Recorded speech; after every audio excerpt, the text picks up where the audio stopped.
Happy Easter. My name is Adam. I am pumped to see you all here. So I don't know why you're here. I don't mean that mean, like, what are you doing here? I mean it like a lot of different reasons you could be here, right? Some of you, this is your home church. That's cool. Knew you'd be here. Some of you were invited by those people, right? Or drugged here by those people, or bribed to be here by those people. So that could be you. Maybe you're just like, maybe this is where you ended up on Easter and you're a Christian and this is kind of where you landed, and that's cool too. But I just want to acknowledge real quick that some of you in this room, you're not a Christian.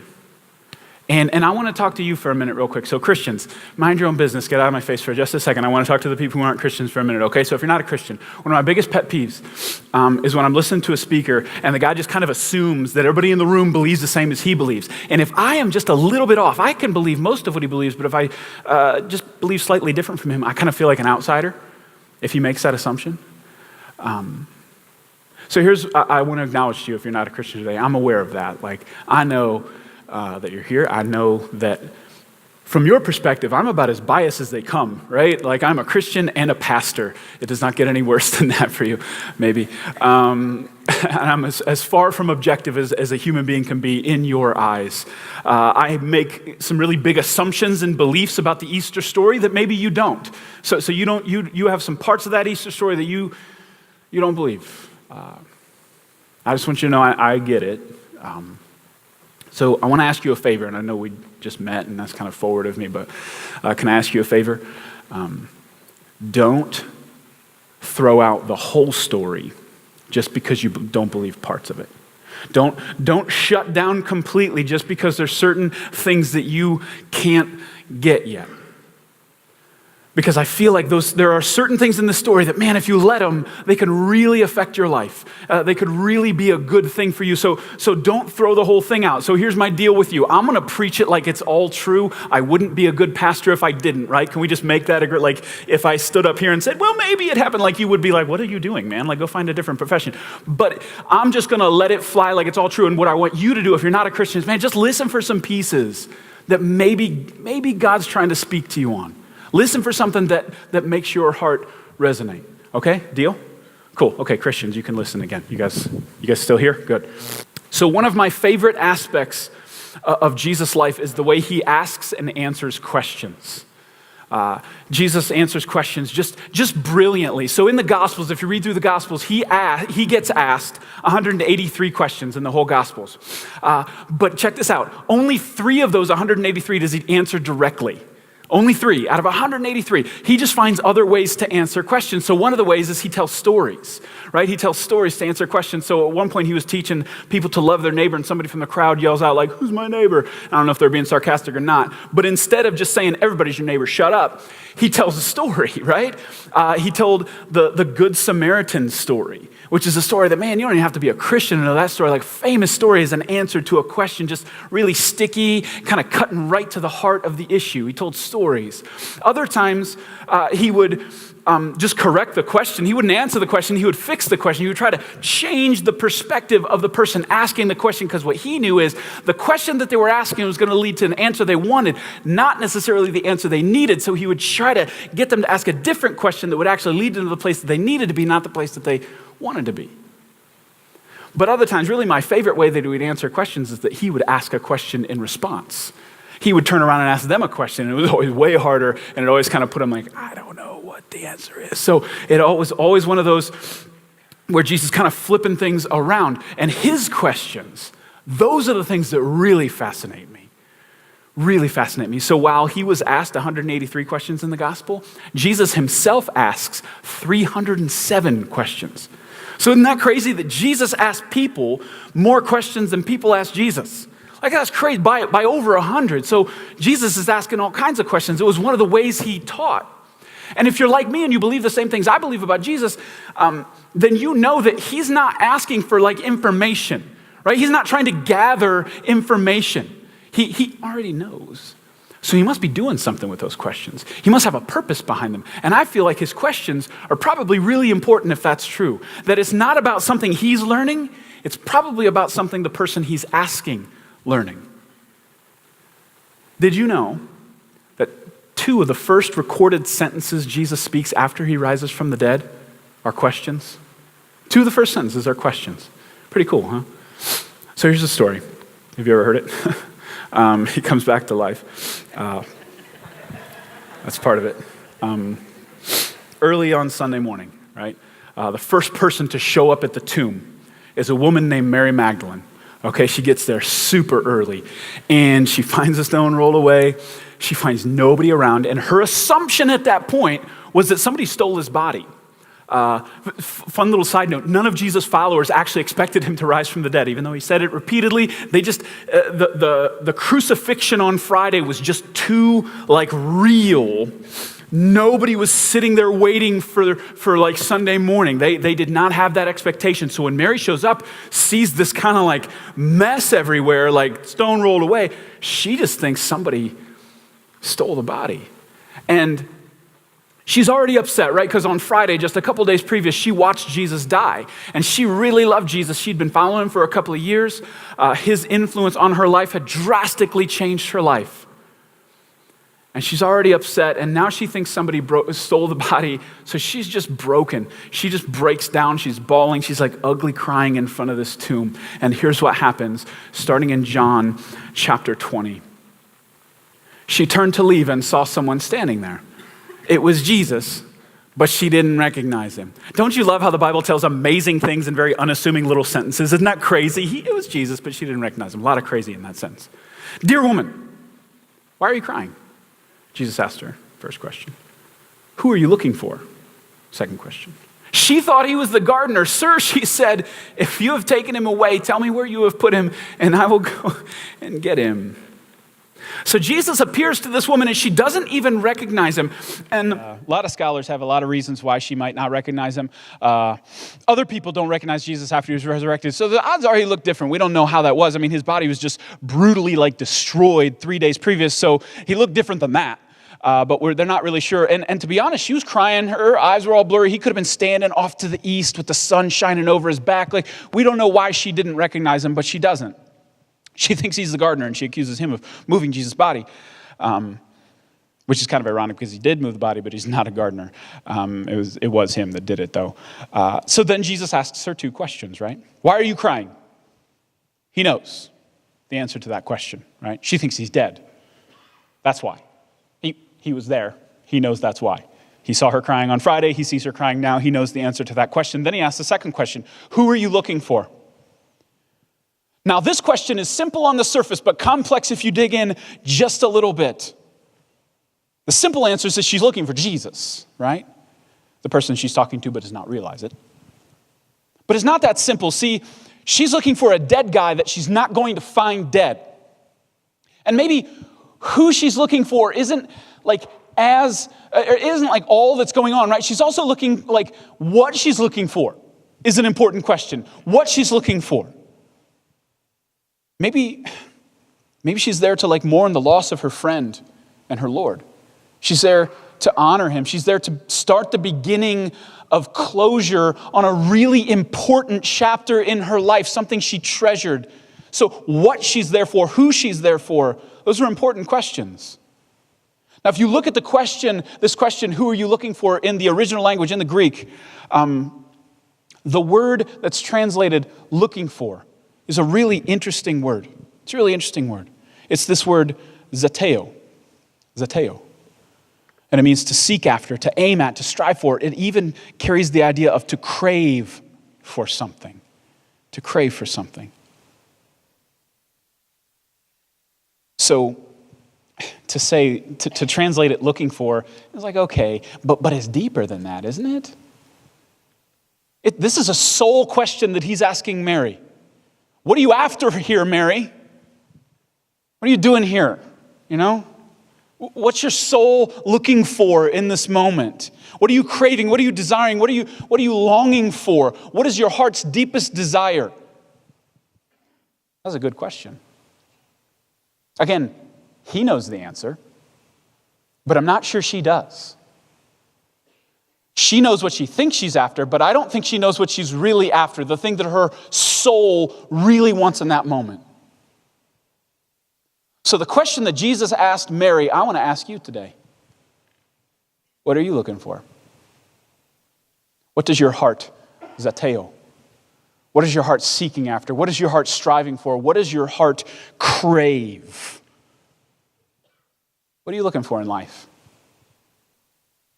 Do you know? Do you really know? See, we all have that deep craving in our souls. Every one of us.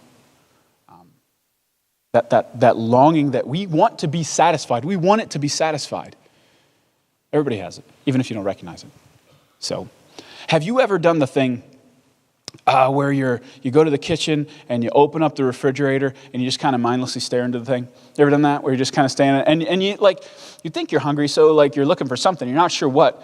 So you just kind of stare. You even maybe go to the great drastic length of like opening up those crispers at the bottom, that only have stupid vegetables in them anyway. You know there's nothing in there, but you're looking anyways because maybe something's hidden there. If you have somebody like that in your house, I don't know if you have anybody like that in your house, but you're just kind of there. And maybe the truth is that you know that what you really want isn't in there, but you're still going to look anyways, and you're still probably going to put something in your stomach, even though it's not really what you want. It's not going to hit the spot. So when I was growing up, and I would do that, and my mom would catch me doing it. She'd come in and she'd kick me out of the kitchen. Here's what she'd say to me. She'd say, "You're not hungry, you're bored. Go do something." Right? That's a very mom thing to say, isn't it? You're not hungry, you're bored. Go do something. But listen, as much of a mom thing as that is to say, that's actually deeply profound. Because what she just said to me is, hey, you are mishearing your desires. Right? You're thinking that you're one thing when you're another. You're thinking you want this when actually what you need is over here. That's really profound, right? So what if the same thing can happen with our deeper desires? If I can mishear hunger and boredom, if I can confuse the two, isn't it possible that I could also confuse like deeper longings, deeper cravings, that like soul level stuff? Isn't it possible that I could mess those up too?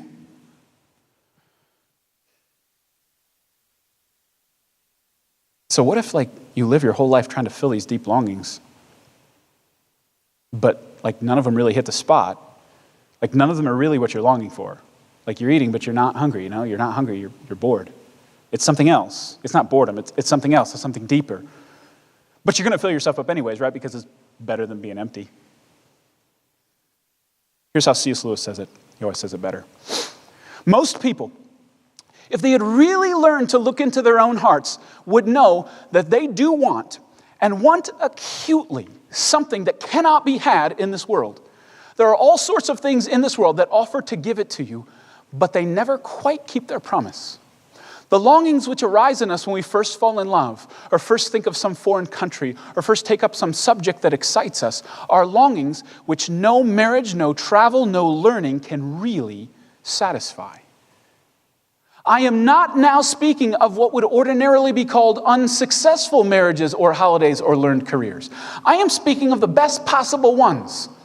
There was something we grasped at in the first moment of longing, which fades away in the reality. That's a really important sentence. Let me read that again. There was something we grasped at in the first moment of longing, which just fades away in the reality. I think everyone knows what I mean. You do. The wife may be a good wife. The hotels and scenery may have been excellent. And chemistry may be a very interesting job. But something has evaded us. Something. Even at the height of human existence, when things are like as good as they can be, something's missing. Something's not there. It. You know what I mean when I say it? It. That thing that you get a hold of for a second and then it's gone. It. It's missing. So here's what we do. Here's what we do. We keep searching. Right? We keep searching. We think that we will find it somewhere.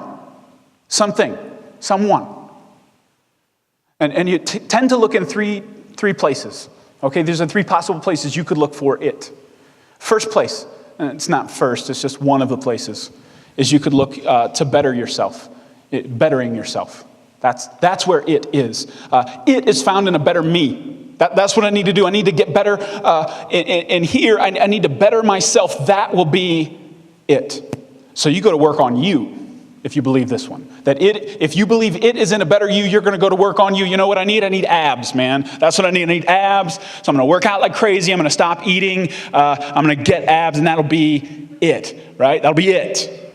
Or maybe it's not that. I mean, like, that's definitely not it. Or maybe it's a degree, man. If I just had a couple of letters in front of my name, that would do it, man. That would be it. I need to be smarter. Or maybe it's a better career, you know, if I could just get up that ladder, if I could get my ladder on a different building and get up that ladder, like, if I could just be a better me, that would be it.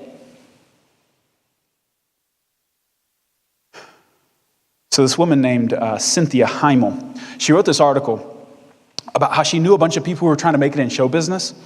And she lived in like New York and LA, so she knew a lot of people like that, like everybody in those towns, I guess. And she knew them like when they were working at Macy's and like the coat check at expensive restaurants, like jobs like that where they have big dreams, but they weren't doing those dreams yet. She knew them then, and then she also knew them when they made it. Just a couple of them made it.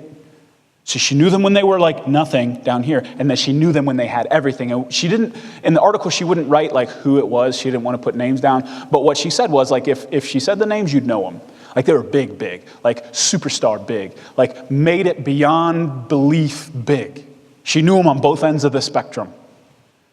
Here's what she says about them. That giant thing that they were striving for, that fame thing that was going to make everything okay, that was going to make their lives bearable, that was going to provide them with personal fulfillment and happiness had happened, and nothing changed. They were still them. The disillusionment turned them howling and insufferable.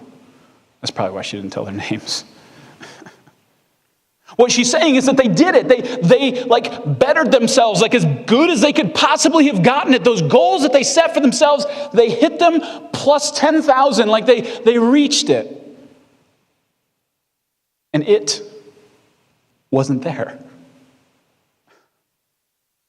And they were worse off for it because they climbed to the top of this mountain that they thought they were going to find it, and they didn't find it. So they're worse than they were before because now they're at the top and they're thinking, it isn't here either. It wasn't down there and it's not here either.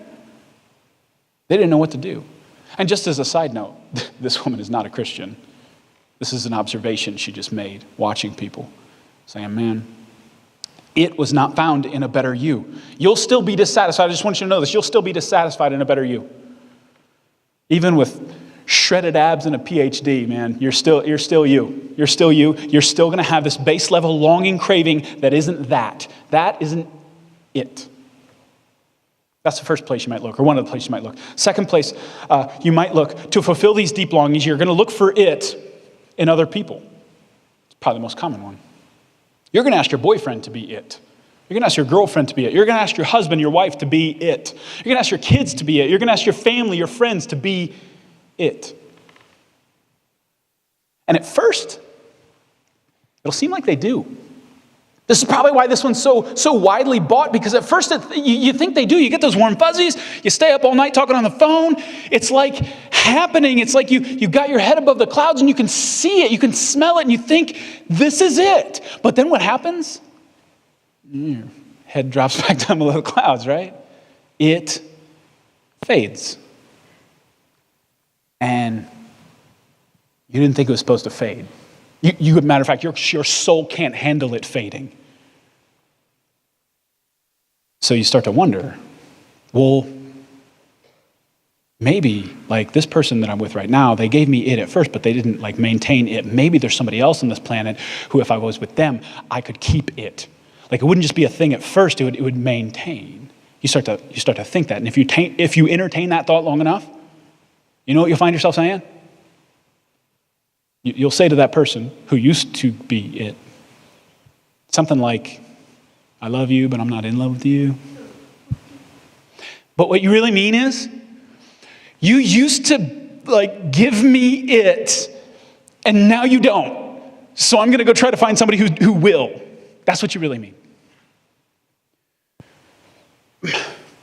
But what I want you to see is that is like an impossible weight to put on another human being. Impossible. They cannot carry that. You cannot put the weight of somebody being it onto them. Your husband, your wife cannot bear the weight of that. Your kids cannot bear the weight of that. Your family, your friends, their legs will crumble under the weight of it. They can't do it. No human can. So I want you to know, if you keep looking for it in another human being, you know what your life's going to look like? You're going to look back over your shoulder, and you're going to see this trail of broken relationships where you said, are you it? No. Are you it? No. Are you it? No. Are you it? No. And it's just going to be this trail of pain because you're just going to keep moving through these people trying to find it. And it's not there. The last place you might look, so first place you're going to look is in trying to better yourself. The second place is in other people. The third place is it's the lamest one. It's the most shallow one, is you're just going to look in stuff. The stuff the world has to offer. Whether it be, like the best tech that there is, smart phone, smart house, smart car, whatever. Like you'll look there and all the shiny stuff, purses, shoes, clothes, food, sex, video games, books, whatever your thing is. You'll look to anything to see if it is there. And again, it works for a moment, less than a human. A human lasts a little longer than a thing, but it gives you that temporary, there it is, and then it's gone, right? The new car smell fades. The shininess of the new toy goes away. It continues to evade. No matter how many Apple products you own or how many shoes line the floor of your closet, you're still missing it. So those are three pretty common places that we look for it. You're going to better yourself, you're going to look to other people, you're going to look to stuff. And what we do is we spend our lives, if we believe that it's out there somewhere in those things, we spend our lives blaming the things, right? The things aren't giving it to me. It's the thing's fault, which means I need to try a different thing.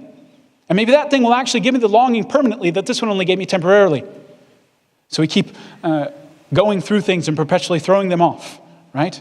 Bettering myself didn't work. No, abs, no, it's calves. I need to get my calves better, right? That's impossible. Boyfriend, nope, didn't work. Girlfriend, nope, didn't work. Husband, need a new one. Clothes, food, sex, didn't work, right? None of it does it. And what I really, really want you to see is in the same way that my mom said, listen, you're not hungry, you're bored. It's the same idea. You're looking for it in the wrong places. It isn't there. Your soul wants something else. You are mishearing your deep desires, thinking that they're in those places, and they're not there. What are you looking for, Mary? What is the deep desire of your heart, Mary? She didn't know. She thought she was looking for a dead body. She thought that's what she wanted. And maybe that's all she thought she could have, right? Maybe that was the ceiling for her. She didn't dare believe that she could actually have anything better than that. That's all she could hope for. But Jesus was not going to give her that desire. Not the desire that she thought she had, but the deeper desire that she didn't even know she had, or she wouldn't even dare believe that she could have. So he says, who are you looking for? And she says, hey man, tell me where the body is and I'll go get it. And here's how Jesus responds in verse 16. Mary, Jesus said. She turned to him and cried out, Rabboni, which means Hebrew for teacher. Don't cling to me, Jesus said, for I have not yet ascended to the Father, but go and find my brothers and tell them I am ascending to my Father and your Father, to my God and your God. This right here is one of the most amazing moments in the Bible, if you see it for what it is. Jesus says her name, Mary. Jesus' voice saying her name. There was something about it.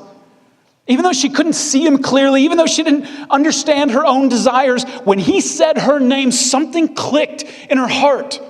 Something made her heart come alive. That voice calling her name. The same voice that said, let there be light, way back in the beginning. The same voice that said, I am who I am to Moses. The same voice that said to David, you're a mess, but I love you anyways. The same voice that told the storm to be still. The same voice that said to blind eyes see, to lame legs walk. The same voice that told Lazarus to come out of his grave said in this moment, Mary. And something happens. Her heart comes alive. That thing that she thought she wanted wasn't the thing that she really wanted. And she sees it. It. Her vision of reality, her perceptions destroyed. Her preconceived beliefs shattered. She realizes that what she was saying she wanted was not the thing she really wanted. All the deep longings, desires of her heart for her whole life are standing in front of her. What she was looking for is not what she was looking for. The dead body was not it. The living Jesus standing in front of her was it. And she melts when she sees him. See, some of you live with a base level like dissatisfaction in life. I know that. You have searched and searched and searched for the thing that will fulfill, and you have not found it yet. And you're frustrated. You're just frustrated. Maybe you don't even know where to aim your frustration. Whether it be God, whether it just be life or whatever. You're frustrated. And what I want you to see today is that God planted desires in your heart which cannot be fulfilled on this earth on purpose to get you to look beyond this earth. God doesn't want you to spend your whole life searching this earth for fulfillment only to never find it. That's not the point. He wants to remind you that you were not created for this earth. That's the point. He wants to direct your heart upward. You're aiming it down here. You're looking in the refrigerator. It's not there. It's up there. You don't need a new spouse. You don't need a new job. You don't need a new house. You don't need a new hobby. You don't need a new vacation. That's not what your soul wants. The purpose of your dissatisfaction is to remind you that you do not belong down here. Don't you ever wonder why you're homesick at home? Why you're lonely in a crowded room? Why you're hungry on a full stomach? It's because that's not what it is. It's something else. That's soul level want. That's soul level desire. That's zeteo deep down in you, wanting something that isn't down here. You know how important it is to understand that? Once you get it, once you know that the thing that your soul really wants isn't down here, and you kind of come to peace with that, it takes the weight off of the other things in your life. All of a sudden, you don't have to ask your spouse to fulfill the deep longings in your heart because you find it in God. And the weight kind of comes off of them. They don't have to carry that anymore. They can just be your spouse. They don't have to be your God anymore. You can go and improve yourself, go after those abs, go after that degree, but it doesn't have to be it anymore.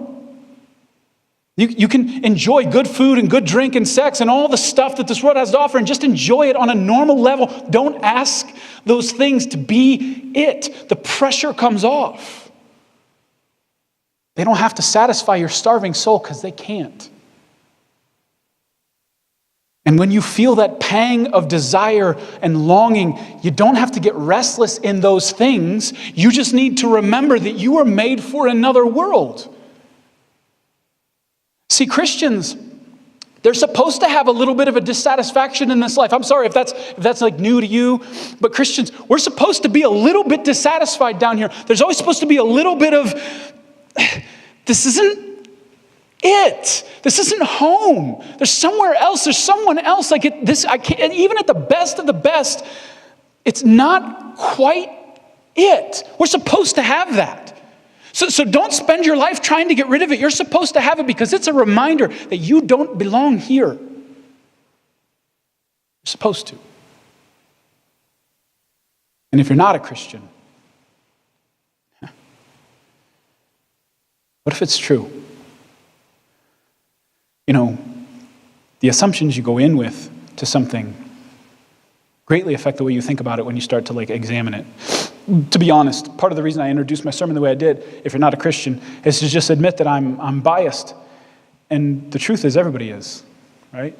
You can sit there and claim to be as objective as possible, but you're not either. You have your own reasons for what you believe and angle you come from. And I think a lot of times, the truth of something can only be recognized if you start with different assumptions. So maybe, for a moment, enter into the idea that what if it is true? Start from that angle. Start from that assumption. See where your brain goes. See where your heart goes. What if a man died on a cross 2,000 years ago and then 3 days later rose from the dead, proving that he was more than just a man? What if it really happened? What if that event is like the crux of everything? Human history, creation itself hangs on that. And all the deep longings and desires of your heart are actually pointing you to him. What if that's true? Man, that would mean that he died on the cross for you. That he died so that you could be forgiven of everything you've ever done. So if you're sitting here like Mary, like even if that's true, the possibility of me reaching it isn't there because I've just screwed my life up too much. No, the reason he died is to take care of that. The Bible says that he took your sin onto himself on that cross. Took it onto him. And gave you his goodness if you'll have it. He gave you forgiveness if you'll have it. And in that act, he removed the sin that stands between you and God, between you and the Creator, the one your heart is actually after. What if it's true? I guess here's the last thing I'll say to you if you're not a Christian. When Jesus says her name, something happened. And I feel like sometimes God does that, maybe not audibly, but like he calls, like he tugs on our hearts. And that's the last thing I'll say to you is if nothing else, just listen. Because there might be a moment where you hear it, where you feel it, and don't ignore it. Don't ignore it. Maybe he's doing it right now.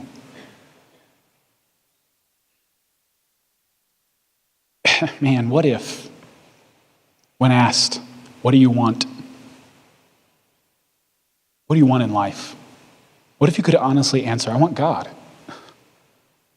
My soul longs for my Creator. This other stuff's cool, but it's not it.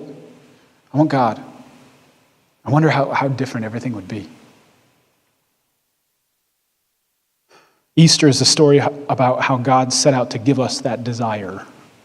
A story of how God made a way for our deepest longings in our soul to be fulfilled. That is why we celebrate today.